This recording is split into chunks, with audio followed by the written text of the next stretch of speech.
Number 8 में कहा गया है a statue 1.6 metre tall stands on the top of a pedestal. एक पेडेस्टल के टॉप पे खड़ी हुई है।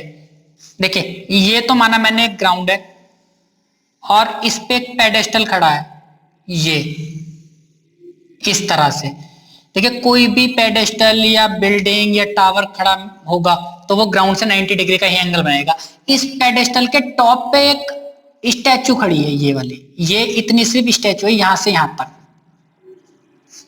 स्टैचू, और ये हमारा पेडेस्टल है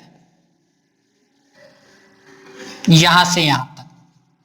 फिर क्या कहा गया, from A point on the ground, हमने माना कि ग्राउंड पे पॉइंट ये रहा एक, the angle of elevation, angle of elevation मतलब हम ऊपर की तरफ देखेंगे, of the top of the statue is 60 degree, और स्टैचू का टॉप जो है वो ये है, हमने यहां से देखा इस तरह से यहां, तो एंगल बना स्टैचू का 60 डिग्री, एंगल ऑफ एलिवेशन।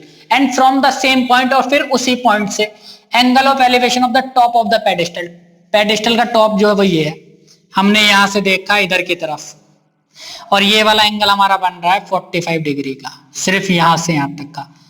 पूरा एंगल बड़ा जो था वो 60 डिग्री का था, ये 45 का था। Find the height of pedestal, और हमें पेडेस्टल की हाइट फाइंड करनी है। ये हमारा पेडेस्टल यहां से यहां तक है, ये वाली डिस्टेंस हमें फाइंड करनी है सर। ये ए, ये बी, ये सी और ये डी पॉइंट मान लिया, तो हमें बी सी की डिस्टेंस फाइंड करनी है। और ये जो स्टैचू था ना, ये हमारा 1.6 मीटर टॉल था, इतनी, ये सिर्फ ये इंफॉर्मेशन हमें गिवन है जो डिस्टेंस दी हुई है।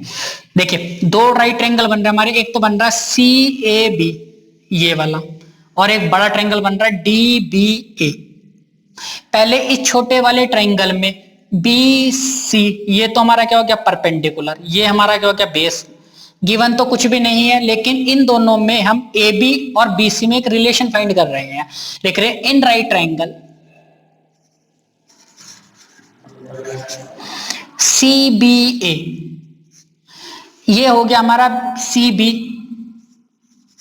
अपॉन में ए बी, तो सी बी जो है वो है हमारे perpendicular P B P upon में एच एच बी, तो ये हो गया परपेंडिकुलर, ये बेस, परपेंडिकुलर अपॉन बेस क्या होता है हमारा 10।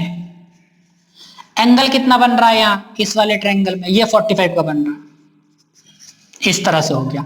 तो C B equal to A B cross multiply में चलेगी इधर, और 10 45 की वैल्यू होती है 1, तो सी बी की जो वैल्यू हो जाएगी ना वो ए बी के इक्वल हो जाएगी। इसका मतलब ये हुआ कि ये जो डिस्टेंस है ना, जितनी ए बी है उतनी ही हमारी बी सी है।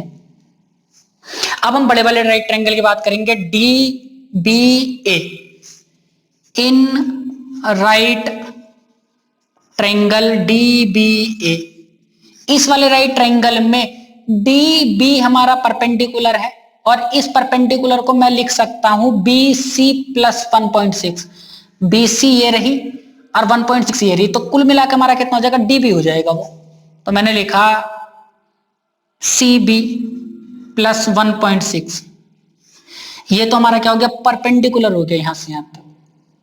अपॉन में बेस लिख रहे हैं, वो हो गया A B equal to perpendicular upon base, again 10 बन गया, और एंगल कितने का है 60 डिग्री का।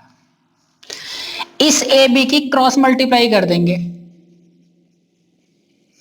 तो ये आ जाएगा ए बी, और 10 60 की वैल्यू होती है √3। लेकिन हमें इस इक्वेशन को ना इस तरह से करना है कि यहाँ सी बी है और सी बी ही मुझे फाइंड करना है। इस ए बी की जगह मैं सी बी लिख सकता हूँ, क्योंकि ए बी और सी बी दोनों क्या इक्वल है, तो इसकी जगह मैंने लिख दिया C B plus 1.6 equal to C B और √3 फ्रॉम इक्वेशन 1।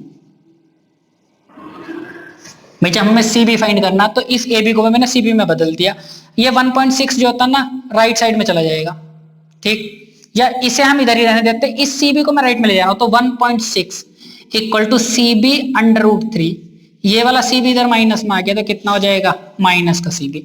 इन दोनों में सी बी मैंने कॉमन लिया, कितना बचेगा सिर्फ √3 बचा, यहाँ माइनस सी बी बाहर चला गया, कितना बचा 1, और 1.6 हमारा ऐसे रहा। सी बी के साथ में ये वाला टर्म √3 - 1 मल्टीप्लाई में है, इधर अपॉन में आ जाएगा, तो किस में जाएगा डिवाइड में। C B equal to 1.6 upon में अंडर रूट 3 माइनस 1। हम डिनोमिनेटर में कभी भी अंडर रूट में वैल्यू नहीं छोड़ते हैं, तो हम अंडर रूट 3 माइनस 1 के कंजुगेट से ऊपर नीचे मल्टीप्लाई कर देंगे। तो अंडर रूट 3 प्लस 1 और अपॉन में under root 3 plus 1। 1.6 under root 3 plus 1 तो हमारा ऐसे रहा। यहाँ ये देखिए under root 3 minus 1 under root 3 plus 1, A minus B A plus B दोनों की मल्टीप्लाई तो A square minus B square, under root 3 का स्क्वायर हो जाएगा माइनस 1 का स्क्वायर हो जाएगा। अंडर रूट 3 का स्क्वायर कितना हो गया 3, 1 का स्क्वायर 1, तो 3 माइनस 1 कितना बचा 2।